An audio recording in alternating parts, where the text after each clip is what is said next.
L'ancien maire de Tours, impliqué dans l'affaire des mariages chinois, a été retrouvé mort près de son domicile.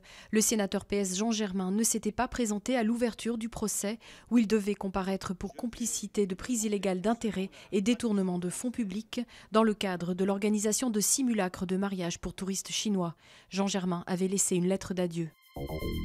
La loi Macron devant le Sénat, après son passage en force en février à l'Assemblée, où de nombreux députés de gauche s'y opposaient, le projet de loi sur la croissance est attendu de pied ferme par la Haute Assemblée, à majorité de droite.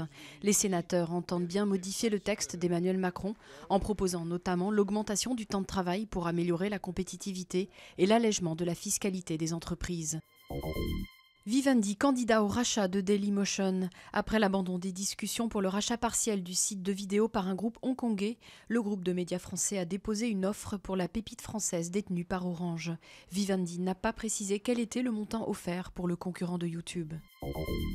Il est le deuxième républicain à se lancer dans la course à la Maison-Blanche. Rand Paul, conservateur libertaire et précurseur du Tea Party, doit officialiser aujourd'hui sa candidature à la primaire pour la présidentielle américaine de 2016. Le sénateur du Kentucky suit l'ultra-conservateur Ted Cruz, premier républicain d'envergure à s'être lancé dans la course il y a 2 semaines. Pour l'instant, c'est Jeb Bush, le frère de George Bush, qui mène les sondages des primaires sans avoir officialisé sa candidature.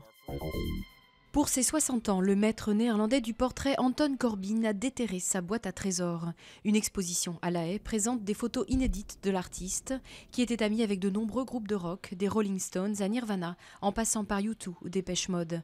Elle retrace 4 décennies de l'œuvre du photographe, également réalisateur de clips, qui depuis les années 70 a forgé des relations uniques avec ces groupes, au point d'en être surnommé parfois le membre invisible.